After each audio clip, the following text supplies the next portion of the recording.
సంస్కృతి సంపద YouTube channel తరపున అందరికీ స్వాగతం. శ్రీమద్ భగవద్గీత ఆధ్యాత్మిక రహస్యాలు అనే శీర్షిక ద్వారా శ్రీ త్రినాథ్ గారు ధారావాహిక ప్రసంగం చేస్తున్నారు. వారి ధారావాహిక ప్రసంగంలో ఈ రోజు 545వ ప్రసంగం చేస్తున్నారు. శ్రీ త్రినాథ్ గారికి స్వాగతం. నమస్కారం. ఓం శాంతి. శ్రీమద్ భగవద్గీత ఆధ్యాత్మిక రహస్యాలు ఈ యొక్క కార్యక్రమాన్ని వీక్షిస్తున్నటువంటి సోదర సోదరిమణులందరికీ కూడా హార్దిక స్వాగతం, సుస్వాగతం, నమస్సుమాంజలి.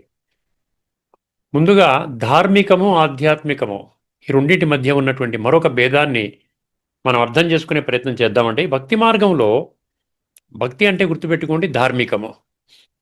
ఇందులో భక్తికి ఫలము జ్ఞానము అంటారు. ఇది మామూలుగా శాస్త్రాల్లో కూడా ఉందండి, మన ప్రవచనాలలో కూడా చెప్తుంటారు. భక్తికి ఫలము జ్ఞానం అంటారు. అంటే భక్తి పూర్తి అయిపోతే జ్ఞాన నేత్రం తెరుచుకుంటుంది. ఇప్పటికీ కూడా మనం భక్తి చేస్తున్నాము, ప్రీత ధోరణిలో భక్తి చేస్తున్నాము అంటే వీరి భక్తి పూర్తి కాలేదు అని అర్థం చేసుకోవాలి. భక్తి చేయడము తప్పు కాదు, భక్తి ఖచ్చితంగా చేయాలి. భక్తి అంటే ఏంటంటే భగవంతుడి పట్ల పరిపూర్ణ విశ్వాసము. కాకపోతే భక్తికి జ్ఞానానికి తేడా ఏమిటంటే, ఇక్కడ ఇది మనము భౌతికంగా మనంటే ఒక కీర్తన ద్వారా, భజన ద్వారా, పూజ ద్వారా ఈ విధంగా మనం చేస్తాము ఆరాధన. జ్ఞానములో పరిపూర్ణ పరిచయం ఉంటుంది కాబట్టి, సత్య పరిచయం ఉంటుంది, సంపూర్ణ పరిచయం ఉంటుంది, ఖచ్చితమైన పరిచయం ఉంటుంది కాబట్టి అది మనసు ద్వారా ఆ పరమాత్మని, ఆ భగవంతుణ్ణి, ఆ ఈశ్వరుణ్ణి ధ్యానము చేస్తాం. ఇది బాగానే ఉంది. ఇప్పుడు ప్రశ్న ఏంటంటే, భక్తి పూర్తయితే భక్తికి ఫలము జ్ఞానం అన్నారు కదా, అది ఎక్కడి నుండి వస్తుందా జ్ఞానమో, ఎవరిస్తారా జ్ఞానమో, ఇప్పటి వరకు ఎందుకు ఆ జ్ఞానం అనేది రాలేదు అంటే ఎవరి భక్తి పూర్తి కాలేదు అనుకోవాలా? ప్రపంచంలో కోటాను కోట్ల మంది భక్తి చేస్తున్నారు కదా, వివిధ ధర్మాల వాళ్ళు, వాళ్ళ నమ్ముకున్నటువంటి ఆ యొక్క దేవి దేవతలనండి, ధర్మస్థాపకులనండి, లేక ఋషులు మునులు, ఈ యొక్క సాధువులు, సన్యాసులు, సంతులు, మహామండలేశ్వరులు, జగద్గురువులు, పీఠాధిపతులు, ఇటువంటి వాళ్ళని భగవంతుడిగా వాళ్ళు గుర్తిస్తున్నారు కదా. కానీ పూజాఫలం అంటారు, భక్తికి ఫలము జ్ఞానం అంటారు. ఇప్పటి వరకు ఎందుకు రాలేదు అంటే ఎప్పటికి వస్తుంది? ఒక్కసారి కొంచెం ఆలోచించండి, బుద్ధినేత్రాన్ని తెరుచుకుని. భక్తికి ఫలము జ్ఞానము భగవంతుడిస్తారు. అర్థమైందండి? అప్పుడే జ్ఞానం అంటే ఏంటి? ఆత్మజ్ఞానము, ఆధ్యాత్మిక జ్ఞానము. ఆధ్యాత్మిక జ్ఞానం అంటే ఏమిటి? ఆత్మజ్ఞానము. పరమాత్మ జ్ఞానం అంటే పరమాత్మ యొక్క సంపూర్ణ సత్యమైన పరిచయము, నామరూప దేశకాల గుణ కర్తవ్య సంబంధ. అదేవిధంగా సృష్టి చక్ర జ్ఞానము. 3వ అధ్యాయం 16వ శ్లోకంలో చాలా బాగా చెప్తాడు.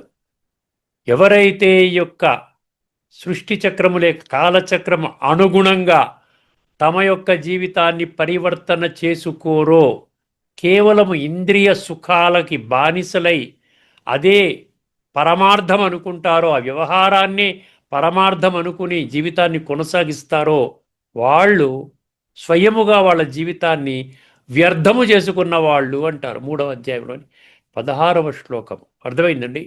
సో ఈ విధంగా పరమాత్మ వచ్చిన తర్వాత పరమాత్మ స్వయముగా, ఎందుకంటే ఒక్క భగవంతుడే జ్ఞానసాగరుడు. ఇది గుర్తించాలి. ప్రతిదాన్ని లాజికల్గా అర్థం చేసుకోండి. తర్కరహితము కాదు, తర్క సహితముగా, సత్య సహితముగా. మళ్ళీ ఇంగిత జ్ఞానం అంటున్నాం సరే, కామన్ సెన్స్ వాడండి. ఈ మూడింటిని వాడకపోతే మీరు ఏ జ్ఞానాన్నైతే ఆచరిస్తున్నారో అది తామసిక జ్ఞానము అన్నాడు 18వ అధ్యాయంలోని 22వ శ్లోకం. యత్తు కృష్ణవదేకస్మిన్ కార్యే సక్తం అహైతుకం అతత్వార్థం అల్పం చ తత్తామసముదాహృతం. మీరు చదువుకోండి 18:22. ఎవరైతే ఆత్మజ్ఞానము లేకుండా నేను దేహమని నిరంతరము దైహిక సుఖాల వెంటనే ప్రాకులాడతారో అది సత్య దూరము, తర్క విరుద్ధము, మరియు ఇంగిత జ్ఞానానికి కూడా సరిపడినటువంటి అల్ప జ్ఞానము. దాన్ని తామసిక జ్ఞానముగా భగవంతుడు ముద్ర వేశాడు. అర్థమైందండి? సో ఇప్పుడు జ్ఞానం అనేది ఇప్పుడు కలియుగం యొక్క అంతిమ సమయములో, సృష్టి ఆది సమయములో, సంగమ సమయములో, వర్తమాన సమయములో భగవంతుడు భక్తి పూర్తయినటువంటి వాళ్ళందరికీ కూడా జ్ఞానాన్ని ఫలముగా ఇస్తున్నాడు. అర్థమైంది? ఇది ఆధ్యాత్మిక దృష్టికోణంలో మాత్రమే మనకు అర్థమవుతుంది, ధార్మిక కోణంలో అర్థమవ్వదండి. ఇక్కడితో ఈ చర్చను ముగించుకుందాం. ఆ తేడాని గమనించారు కదా, అదనమాట ముఖ్యమైనటువంటి తేడా. ఇది ఈ యొక్క భక్తికి ఫలితము దేహదారులు ఇవ్వలేరని గుర్తుపెట్టుకోండి. ఎందుకంటే భక్తికి ఫలితము ఆధ్యాత్మిక జ్ఞానము అన్నప్పుడు, ఆత్మజ్ఞానం అన్నప్పుడు ఆత్మజ్ఞానము లేనటువంటి దేహదారులు ఇవ్వడం జరుగుతుందా? Common sense point of view. ఆత్మజ్ఞానము లేనటువంటి వాళ్ళు ఇతరులకు ఆత్మజ్ఞానాన్ని ఎలాగిస్తారు? సో భక్తికి ఫలము దేహదారులు 33 కోట్ల దేవీ దేవతలు ఇవ్వలేరు, ధర్మస్థాపకులు ఇవ్వలేరు, అదేవిధంగా ఋషులు మునులు ఎవరు ఇవ్వలేరు, పుణ్యాత్మలు మహాత్మలు ఎవ్వరు ఇవ్వలేరు. ఆత్మజ్ఞానం పొందిన వాళ్ళు మాత్రమే, అది పరమాత్మ ద్వారా పొందినటువంటి వాళ్ళు మాత్రమే ఈ యొక్క భక్తికి ఫలము, జ్ఞానము, భగవంతుడిస్తున్నటువంటి ఫలము ఆ విధంగా మీకు లభిస్తుంది. అర్థమైందండి? ఇదన్నమాట విషయము. ఇప్పుడు మరొక గీతా శ్లోకముతో మన యొక్క ఎపిసోడ్ని మనం ప్రారంభించుకుందామండి. ఇది ఒక అద్భుతమైనటువంటి శ్లోకం అండి. అన్ని అద్భుతమైన శ్లోకాలే. ప్రతి దాంట్లో మనకి ఒక నిగూఢ సత్యం బయటకు వస్తుందండి. ఒక్కొక్క సత్యం ఒక్కొక్క రత్నం అన్నమాట, వజ్రం అన్నమాట. అవన్నీ మనం అర్థం చేసుకుంటే, ఆ డైమండ్స్ మనం స్వీకరిస్తేనండి మనము కూడా ఒక డైమండ్ లాగా అయిపోతాం. మనలో బాగా అందరి పట్ల గౌరవం ఉంటుంది. మనలో ఉన్న ఆత్మ అనుభవం చేసుకుంటాము. ప్రతి ఒక్కరిని ఆత్మని చూస్తాము, ఆత్మలో ఉన్న దివ్యత్వాన్ని చూస్తాము. ఎవరి సంస్కారాల ప్రకారంగా వాళ్ళు పాత్రని అభినయిస్తున్నారు, అందులో వాళ్ళు ఏదైనా మనల్ని తిట్టినా, అవమానించినా, వెటకారంగా మాట్లాడినా, హ్యూమిలియేట్ చేసినా అది వాళ్ళ పాత్ర, అది వాళ్ళ పాత్ర అంతవరకే ఉంది. ఇప్పుడు సినిమాలో కానీ, ఒక నాటకంలో కానీ, సినిమాలో కానీ అందరూ హీరో పాత్రలు ఉంటారా చెప్పండి? అందరూ హీరోలు అనుకుంటే ఆ సినిమా ఎవరన్నా చూస్తారా? చూడరు. చూసారా? హీరో పాత్ర బాగా హైలైట్ కావాలి అంటే అక్కడ విలన్ పాత్ర గట్టిగా ఉండాలి. అర్థమైందండి? శ్రీరామచంద్రుడి పాత్ర మీకు హైలైట్ కావాలంటే అక్కడ రావణాసురుడి పాత్ర హైలైట్ కావాలి. అర్థమైందండి? ప్రతి దాంట్లో నెగిటివ్ పాత్రలు ఉంటాయి, మధ్యస్థంగా ఉండే పాత్రలు ఉంటాయి, హయ్యెస్ట్ లెవెల్లో ఆలోచించే పాత్రలు ఉంటాయి. సో భగవంతుడు తయారు చేసిన పాత్ర ఏంటి? హయ్యెస్ట్ లెవెల్లో ఆత్మజ్ఞానిగా తయారు చేస్తున్నాడు. కాబట్టి అర్థమైందని అద్భుతమైనటువంటి విషయం అన్నమాట. ఇప్పుడు ఒక్కసారి ఈ శ్లోకాన్ని జాగ్రత్తగా వినండి. ఇక్కడ ఈ శ్లోకం మనకి 3 ప్రశ్నలకు సమాధానం ఇస్తుందండి. చాలా జాగ్రత్తగా వినండి. మనిషి జీవితంలో 3 ప్రశ్నలు చాలా ముఖ్యమైనవి. భగవంతుడు ఎవరు? మొదటి ప్రశ్న. ఈ సృష్టికి ఆధారము ఏమిటి? రెండవ ప్రశ్న. భగవంతుడిని ఏ విధముగా ఆరాధించాలి? మూడవ ప్రశ్న. అర్థమైందండి? భగవంతుడు ఎవరు? ఈ సృష్టికి మూలాధారము ఏమిటి? భగవంతుడిని ఏ విధముగా ఆరాధించాలి? ఈ 3 ప్రశ్నలకు స్పష్టమైన సమాధానం ఇచ్చే శ్లోకము ఇప్పుడు మనము చర్చించబోతున్నాం. ఇటువంటి కొన్ని శ్లోకాలు ఎన్నిసార్లు మనం చర్చించుకున్నానండి. అది అందులో లోతైన తత్వం బయటకు వస్తుందండి. ఎంత డీప్గా మనం అనలైజ్ చేసుకుంటూ ఉంటే, గత ఎపిసోడ్లో చర్చించామే, అంతకుముందు 100 ఎపిసోడ్ల క్రితం చర్చించామే, ఈ విషయం రాలేదు. ఏ సమయంలో ఏ డెప్త్లోకి భగవంతుడు తీసుకొని వెళ్ళాలో ఆ విధంగా తీసుకొని వెళ్తాడు. ఇప్పుడు ఒకసారి చూడండి, అద్భుతమైనటువంటి విధానంలో ఇక్కడ భగవంతుడు తెలియచేస్తూ ఉన్నాడు. ఒకసారి శ్లోకాన్ని వినండి. 10వ అధ్యాయం 8వ శ్లోకం. విభూతి యోగం. అహం సర్వస్య ప్రభవః మత్తః సర్వం ప్రవర్తతే ఇతి మత్వా భజంతే మాం బుధా భావ సమన్వితాః. అద్భుతంగా ఉందండి. అహం సర్వస్య ప్రభవః అన్నాడు. ప్రభవము, ప్రళయము అన్న పదాలు చాలా శ్లోకాల్లో వస్తున్నాయి, మనం కూడా చర్చించుకున్నాం. ప్రభవం అంటే సృష్టి ఆరంభము, ప్రళయము అంటే సృష్టి ఎండింగ్ అండి, గుర్తుపెట్టుకోండి. మధ్యలో సృష్టి స్థితి అంటారు సార్, సృష్టి స్థితి లయ అంటారు చూసారా. 3 గుణాలు, 3 కర్తవ్యాలు భగవంతుడు. సృష్టి స్థితి లయకారకుడు అంటాం. సో సృష్టి లయ ఈ 2. ఇక్కడ ప్రభవం అంటున్నాడు. ఈ సృష్టి ప్రారంభానికి నేను మూల కారణము అంటున్నాడు. అర్థమైంది? అహం సర్వస్య ప్రభవ. సర్వస్య అన్నాడు చూసారా. అక్కడ ఏదో హిందువులను సృష్టిస్తాను, ఒక ధర్మం వాళ్ళని, లేకుండా ఉంటే ఒక ప్రాంతం వాళ్ళని, ఒక భాష వాళ్ళని అన్నాడా? సర్వస్య అంటే 850 కోట్ల మనుషులతో కూడుకున్నటువంటి ఈ సృష్టిని నేను ఆరంభిస్తాను. ప్రభవానికి నేను కారణము, మేము అనలేదు, గుర్తుపెట్టుకోండి. అహం సర్వస్య ప్రభవ మత్తః సర్వం ప్రవర్తతే. మొత్తం అంతా ఈ ప్రపంచంలో 850 కోట్ల మందికి ఒకటే ఫార్ములానండి. సర్వము ఆ ఫార్ములాలో ఫిట్ అవుతారు. ఎవరికి కూడా ఇక్కడ మనకేదో ఇన్ఫ్లుయెన్సు, కాస్త ఫోన్ చేయండి సార్, మీ మాట మీరు ఫోన్ చేస్తే పని అయిపోతుందండి, అవసరమైతే కొంత అమౌంట్ చెల్లించుకుంటాను, మీ మాట అంటే గౌరవం అండి, వాళ్ళకి వెంటనే పని చేసి పెడతారు. ఇక్కడ నడుస్తుంది ఈ భౌతిక కలియుగం యొక్క ప్రపంచంలో నడుస్తోంది. విలువలు లేనటువంటి సమాజం ఇది. అర్థమైందండి? అన్ని రకరకాల మోసాలు, దగాలు, కుట్రలు. అర్థమైంది? అంత కేవలము ధనాకాంక్ష ద్వారా, కేవలము లోభగుణము పెట్టుకొని, కేవలము ధనాన్ని పోగు చేసుకోవడమే ఏకైక పరమ లక్ష్యముగా, పరమ కర్తవ్యముగా జీవిస్తున్న మనుషులు ఆ విధంగా చేస్తారు. కానీ భగవంతుడు ఆ విధంగా చేస్తాడా? సమోహం సర్వభూతేషు 9:29 ఏం చెప్పాడు? సమోహం సర్వభూతేషు నమే ద్వేష్యోస్తి నా ప్రియ అన్నాడు కదా. ఒకరంటే ప్రేమ లేదు, ప్రత్యేకమైన అభిమానము లేదు, ఇంకొకరంటే నాకు ద్వేషము లేదు అన్నాడు. నమే ద్వేష్యోస్తి నా ప్రియ. అర్థమైందండి? భగవంతుడు ఇక్కడ మనం అన్వయించుకోండి. అహం సర్వస్య ప్రభవ మత్త సర్వం ప్రవర్తతే.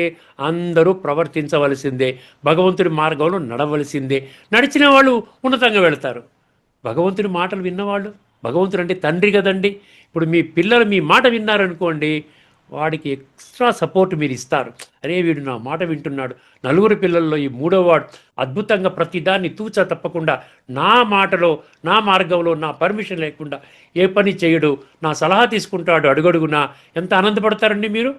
అదేవిధంగా ఒకటే ఫార్ములా పెట్టాను, కర్మ సిద్ధాంతం అనండి, లేకపోతే న్యాయ నిర్ణయం అనండి, ఒక జడ్జ్ అనండి, అన్ని రోజు ప్లే చేసుకుంటూ, నాయనా నువ్వు ఈ కర్మ చేస్తే ఈ స్థితి, ఈ చెడు కర్మ చేస్తే ఈ విధంగా అధోగతి పాలవుతావు, లేక మంచి కర్మ చేయాలంటే స్వయాన్ని ఆత్మగా భావించి రాజయోగ ప్రక్రియ అందరికీ లభ్యమవుతుందండి.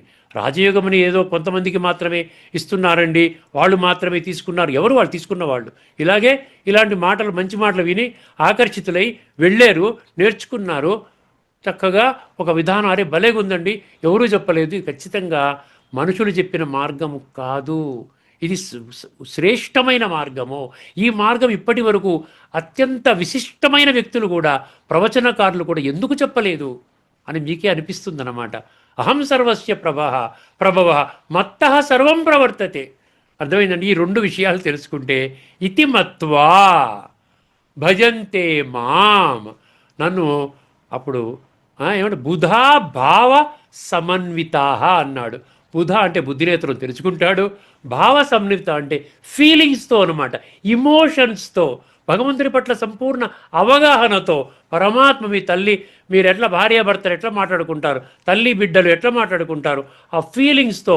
ఒక బ్రదర్ సిస్టర్ ఎట్లా మాట్లాడుకుంటారు, ఓ రెండు వ్యక్తులు సంపూర్ణ పరిచయం ఉన్న వాళ్ళు ఎలా మాట్లాడుకుంటారు, అటువంటి ఫీలింగ్స్తో మాట్లాడతారు, ఇమోషన్స్తో మాట్లాడతారు, సత్యతతో మాట్లాడతారు. అర్థమైందండి? పరస్పరము ఆ విధంగా అంధవిశ్వాసము కాదు, అక్కడ బుద్ధినేత్రం తెరుచుకొని ఇతి మత్వా భజంతే మాం బుధా భావ సమన్విత. ఇది తత్వం అండి. ఇప్పుడు కొన్ని ముఖ్యమైన విషయాలు నేను నోట్ చేసుకున్నవి మీ దృష్టికి తీసుకొని వస్తాను. ముందుగా ఇదేమంటున్నాడు? నేనే సమస్త సృష్టికి మూల కారణము, నా నుండే ఈ జగత్తు మొత్తం ఉద్భవించి నడుస్తోంది. ఈ సత్యాన్ని తెలుసుకున్న జ్ఞానులు, ఈ సత్యాన్ని తెలుసుకొని జీవితంలో అమలుపరుస్తున్న జ్ఞానులు లోతైన భక్తి భావంతో నన్ను ఆరాధిస్తారు. లోతైన భక్తి భావంతో అంటే మూఢభక్తి కాదండి, అక్కడ గుర్తుపెట్టుకోండి. ఇక్కడ తత్వాన్ని అర్థం చేసుకుందాం. అహం సర్వస్య ప్రభవ అంటే కొన్ని విషయాలు. భగవంతుడు సృష్టికి మూల కారణము. ఈ వాక్యము గీతలో అత్యంత ముఖ్యమైన తత్వాన్ని తెలియచేస్తుంది. చాలా సులభంగా అండి, చాలా ఈజీగా కొన్ని పాయింట్స్ నేను నోట్ చేసుకున్నాను, ఈజీగా అర్థమవుతుంది. ఏమాత్రం అర్థం కాకపోయినా దయచేసి నాతో మాట్లాడండి. దయచేసి కామెంట్ సెక్షన్లో మీ కాంటాక్ట్ నెంబర్ పెట్టండి, నేనే మీకు కాల్ చేస్తాను. అర్థమైందండి? మీ ఉన్నటువంటి ఆ సంశయాన్ని నివృత్తి చేయడానికి సాధ్యమైనంత వరకు నేను ప్రయత్నం చేస్తాను. అంధవిశ్వాసం నుండి బయటికి రావడానికే ఈ యొక్క ఆధ్యాత్మిక రహస్యాల కార్యక్రమం అండి. భగవంతుడు సృష్టికి మూల కారణము. ఈ వాక్యం గీతలో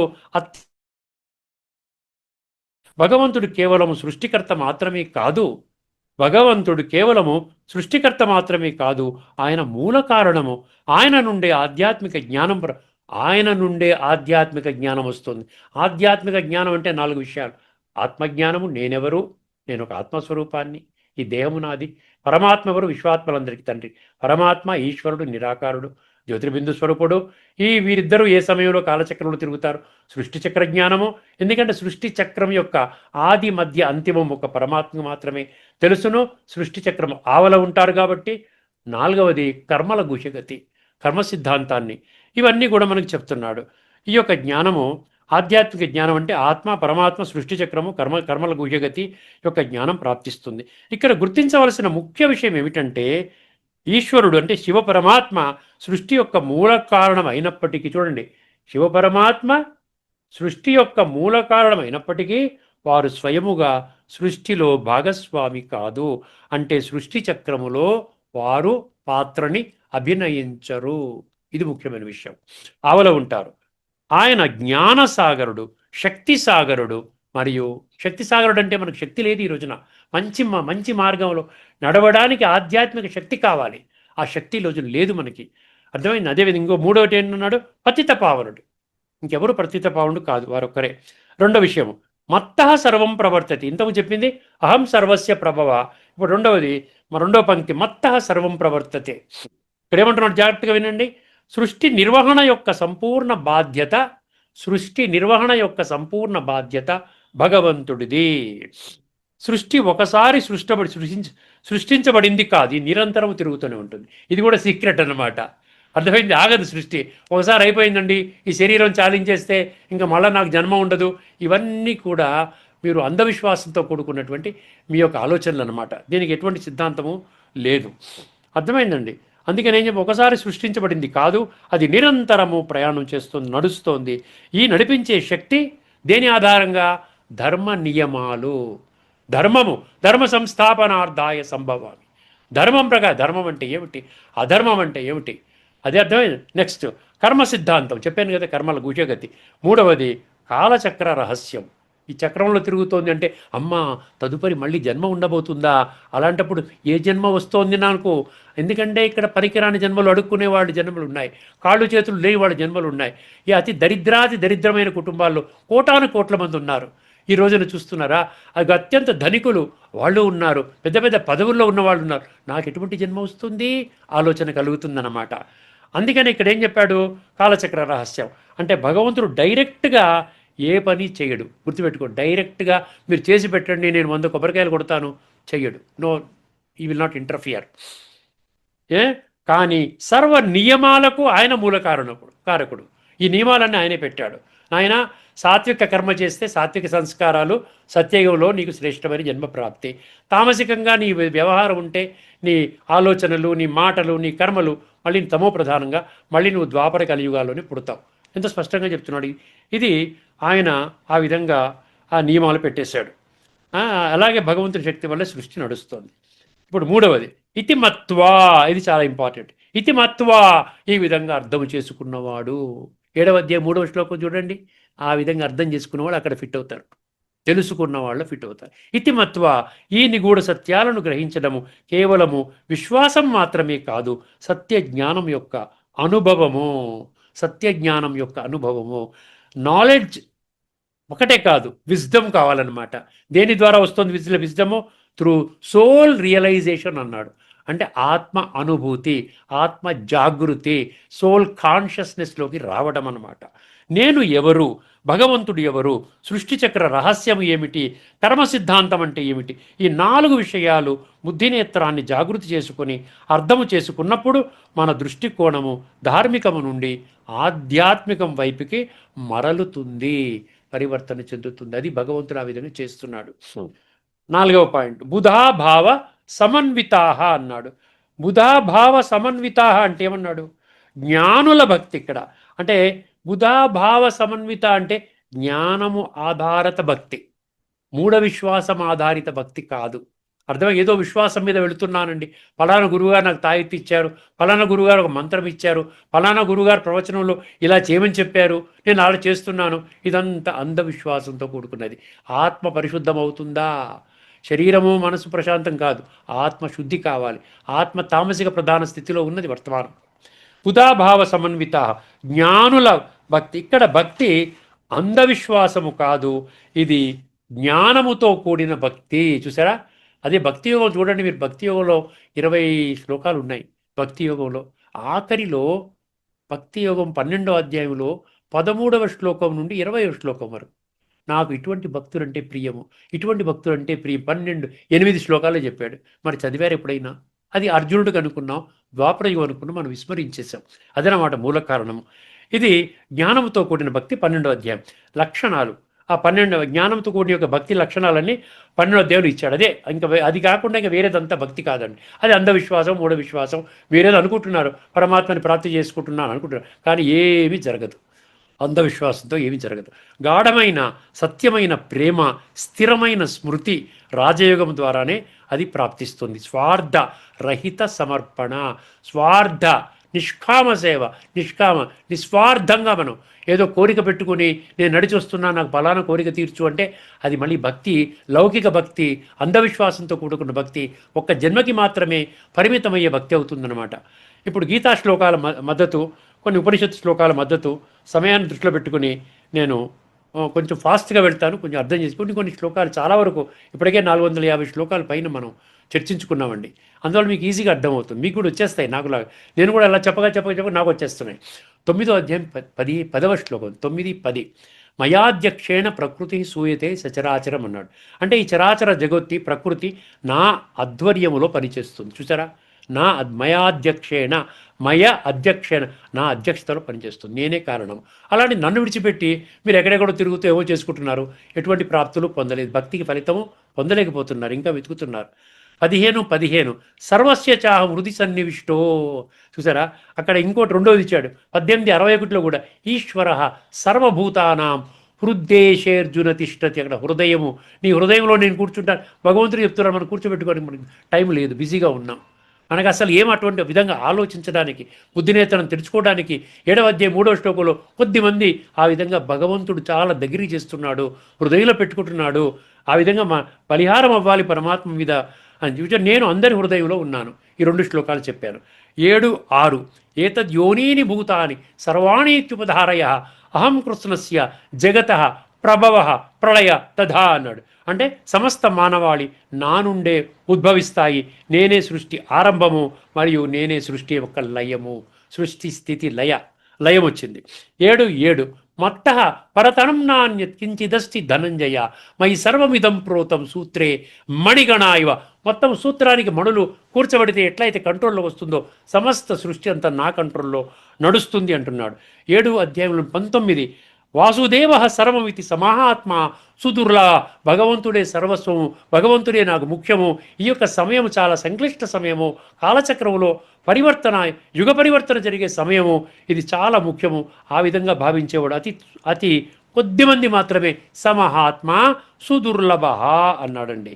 9-4 మయా తతమిదం సర్వం జగదవ్యక్తమూర్తిన మత్స్థాని సర్వభూతాని నచాహం తేషు అవస్థిత.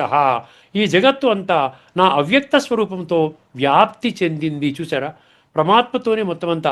9-18 మనం ఇప్పటికీ చర్చించుకున్నాం. గతి భర్త ప్రభు సాక్షి, మొత్తం 13 గుణాలు చర్చించుకున్నాం, 13 లక్షణాలు. భగవంతుడే గతి భర్త ప్రభు సాక్షి శరణము, మరియు సృష్టి యొక్క ప్రభావము అంటే ఆరంభము, మరియు ప్రళయము అంటే ముగింపు, ఈ రెండింటికి మూల కారణము. 9:22 ఎంత అద్భుతమైన శ్లోకం అండి.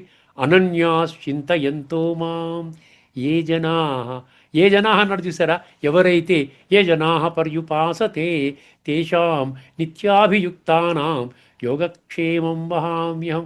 అటువంటి వాళ్ళ క్షేమాలు, యోగక్షేమాలు నేను చూసుకుంటాను. అంత చెప్పినా కూడా మనం ఎటువంటి పట్టింపు లేకుండా ఉన్నాం. భగవంతుడు అటువంటి జ్ఞాని భక్తుల యోగక్షేమాల బాధ్యత తీసుకుంటాడు. 14:3 మమ యోనిర్మహద్ బ్రహ్మ తస్మిన్ గర్భం దదామ్యహం సంభవ సర్వభూతానాం తతో భవతి భారత. ఇక్కడ ఏమంటున్నాడు, బ్రహ్మ అనబడే యోనిలో ప్రజాపిత బ్రహ్మాని ఆయన ముఖారవిందము నుండి పలికిన మహావాక్యాల ద్వారా బ్రాహ్మణులు జన్మిస్తున్నారు. అదనమాట బ్రహ్మయోని, మహద్యోని. ఏ విధంగా తల్లి గర్భం నుండి, తల్లి యోని నుండి బిడ్డలు జన్మిస్తారో ఆధ్యాత్మికంగా ఆ బ్రహ్మతనువులో శివపరమాత్మ ప్రవేశించి ఆ విధంగా చెప్తున్నటువంటి ఆధ్యాత్మిక జ్ఞానం ఆధారంగా. అందుకే నేను చెప్పాడు ఇక్కడ, బ్రహ్మ అనబడే యోనిలో నేను బీజాన్ని ఉంచుతాను, దాని ద్వారా సృష్టి జరుగుతుంది. ఈ శ్లోకాల సారం ఒక్కటేనండి. పరమాత్మ సృష్టి యొక్క ఆది మధ్య అంతము అన్నీ ఆయన నుండే ఉద్భవించి ఆయన అధీనంలోనే నడుస్తాయి మరియు ఆయనలోనే లయమవుతాయి. ఈ లోతైన తత్వాన్ని గ్రహించిన వారిలో మాత్రమే ఈ లోతైన తత్వాన్ని గ్రహించిన వారిలో మాత్రమే భగవంతుడి పట్ల సత్యమైన ప్రేమపూర్వకమైన భక్తి ఉద్భవిస్తుంది. అది మీరు 7వ అధ్యాయం 3వ శ్లోకాన్ని అన్వయించుకోండి, ఆ కొద్దిమంది అన్నమాట. ఇప్పుడు ఉపనిషత్తుల మద్దతు కొన్ని విషయాలు చెప్తానండి. శ్వేతాశ్వతర ఉపనిషత్తు 6:9 అండి. న తస్య కశ్చిత్ జనిత న చాధిప. భగవంతుడే సమస్త మనుష్య సృష్టికి మూలము. ఆయనకు మూలం ఎవరు లేరు. చూసారా, ఆయనకు మూలం ఎవరు లేరంట. తైత్తిరీయ ఉపనిషత్తు 3:1 యతో వా ఇమాని భూతాని జాయంతే ఏన జాతాని జీవంతి యత్ సంవిశంతి తద్విజిజ్ఞాసస్వ తద్బ్రహ్మ. ఎక్కడి నుండి సృష్టి ఉద్భవించింది, దానితో జీవించి చివరికి దానిలోనే లయమవుతుందో లీనమవుతుందో అదే బ్రహ్మము, అంటే పరబ్రహ్మ స్వరూపము. ముండక ఉపనిషత్తు 2.1.1 అయిపోతుందండి, ఒక్క 3 నిమిషాల్లో అయిపోతుంది. యథోర్ణ నాభి సృజతే గృహనాథ డాట్ డాట్ డాట్. ఎలా సాలీడు, చూసారా, సాలీడు తన నుంచే జాలాన్ని సృష్టిస్తుందో అలాగే ఈ విశ్వం పరమాత్మ నుండి ఉద్భవిస్తుంది. శ్వేతాశ్వతర ఉపనిషత్తు 6.2 యో దేవానాం ఉద్భవశ్చ విశ్వాధిపో రుద్రో మహర్షి. దేవతలకు సైతం, వినండి, దేవతలకు సైతము మూల కారణమైన ఒక్క పరమాత్మనే విశ్వాధిపతి. ఎక్కడ? శ్వేతాశ్వతర ఉపనిషత్తు 6.2. చాందోగ్య ఉపనిషత్తు 6.2.1 సదేవ సౌమ్య ఇదమగ్ర అసీత్ ఏకమేవాద్వితీయం అన్నాడు. ఈ జగత్తు ప్రారంభములో బ్రహ్మం ఒకటే ఉన్నది. అర్థమైందండి? సో ఆధ్యాత్మిక సారము ఈ శ్లోకము 3 ప్రధాన సత్యాలను చెబుతోంది. ఒకటేం పరమాత్మ ఒక్కరే సమస్త సృష్టికి మూలము. రెండవది సృష్టి ఆయన నియమాల ప్రకారం నడుస్తోంది. 3 జ్ఞానము ద్వారా వచ్చిన భక్తి మాత్రమే సత్యమైనది. జ్ఞానము ద్వారా వచ్చిన భక్తి మాత్రమే సత్యమైనది. గుర్తుపెట్టుకోండి. అర్థమైందండి? ఇక్కడ ఎంత చక్కగా చెప్పాడో గుర్తుపెట్టుకోండి. సత్యమైనది ఎక్కడ చెప్పానండి? 3వది అజ్ఞానము ద్వారా వచ్చిన భక్తి మాత్రమే సత్యమైనది, సంపూర్ణమైనది. అజ్ఞానముతో కూడిన భక్తి తాత్కాలిక సుఖాలను ఇస్తోంది. జ్ఞానముతో కూడిన భక్తి శాశ్వత ఆనందం అనుభవం చేయిస్తుంది. తుది సారాంశము 2 మహావాక్యాలండి. భగవంతుడు ఈ చరాచర సృష్టి యొక్క ప్రభవము, స్థితి, లయానికి మూలము అన్న సత్యాన్ని ఈశ్వరీయ జ్ఞానము మరియు రాజయోగం ఆధారముగా గుర్తించి భగవంతుణ్ణి మూఢ విశ్వాసంతో కాకుండా ప్రేమపూర్వకముగా స్మృతి చెయ్యాలి. అప్పుడే సంస్కార పరివర్తన జరుగుతుంది. రాబోయే స్వర్గము అనబడే సత్యత్రేతాయుగాలలో శ్రేష్ఠ జన్మలు పొందే భాగ్యము లభిస్తుంది. ఇదే గీత 10వ అధ్యాయంలోని 8వ శ్లోకం వెల్లడి చేసిన లోతైన తత్వము. ఇదే సత్యాన్ని ఒక్క నిమిషము నేను ముగిస్తాను. ఒక అద్భుతమైనటువంటి మహాభాగవతం అర్థమైంది. అక్కడ బమ్మెరపోతన గారు ఒక శ్లోకాన్ని ఆయన ఆంధ్రీకరించారు. అద్భుతమైన శ్లోకం. ఇదే విషయం, భగవంతుడు మూల కారణం అనేశాడు. చాలా శ్రద్ధగా వినండి. శ్రీమద్ భాగవతంలోని ఒక అత్యంత ప్రసిద్ధమైన పద్యములో బహిర్గతము చేయబడింది. ఇది బమ్మెరపోతన రచించిన ఆంధ్ర మహాభాగవతంలోని గజేంద్ర మోక్షం ఘట్టములోనిది. పరమేశ్వరుని శరణు కోరుతూ ఆయనే సృష్టి స్థితి లయకారకుడని, సమస్తము ఆయనేనని ఈ పద్యము వివరిస్తుంది. ఈ పద్యం ఏంటంటే గజేంద్రుని ప్రార్థన. అది అర్థమైందండి. గజేంద్ర మోక్షం తెలుసు కదా, గజేంద్ర మోక్షం గురించి నేను చెప్పక్కర్లేదు. ఒక్కసారి శ్లోకం ఏం చెప్పిందండి, ఒక్కసారి శ్లోకం వినండి. మనకు తెలుసు, చిన్నప్పుడు మన పాఠాల్లో ఉండేది అది.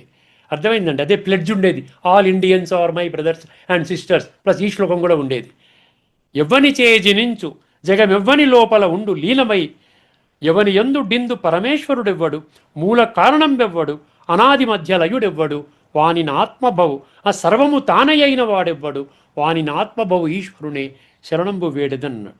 ఎవరి వల్ల ఈ జగత్తు ఉద్భవిస్తుందో, ఎవరి లోపల లీనమై ఉంటుందో, ఎవరి యందు డిందు అంటే లయమగునో నశించునో ఆ పరమేశ్వరుడు ఎవరో, మూల కారణము ఎవరో, ఆది మధ్య అంతాలు లేనివాడు ఎవరో, సర్వము తానే అయిన వాడు ఎవరో, అటువంటి ఆత్మభవుడంటే ఏంటి? తనకు తానే ఉద్భవించినటువంటి వాడు, ఏ తల్లి గర్భం నుండి వచ్చినటువంటి వాడు కాదు భగవంతుడు. తనకు తానే సృష్టించుకున్న ఈశ్వరుణ్ణి నేను శరణు వేడుతున్నాను. అర్థమైందని ఒక్కసారి 10వ అధ్యాయంలోని 8వ శ్లోకము భాష్యకారులు రాసినటువంటి 10 క్షణాలు ఈ యొక్క విషయం తెలుసుకొని మనం ప్రతిసారి మనం అర్థం చేసుకుంటున్నాము. ఇక్కడ ఏమంటున్నాడు? వాసుదేవుడనైన నేనే ఈ సమస్త జగత్తు యొక్క ఉత్పత్తికి మూల కారణము. నా వలననే ఈ జగత్తంతయు నడుచుచున్నది. ఈ విషయమును బాగుగా ఎరింగిన జ్ఞానులైన భక్తులు, అర్థం చేసుకోండి, జ్ఞానులైన భక్తులు భక్తి శ్రద్ధలతో నిరంతరము నన్నే సేవింతురు. ఇక్కడితో మన ఈ చర్చను ముగించుకుందామండి.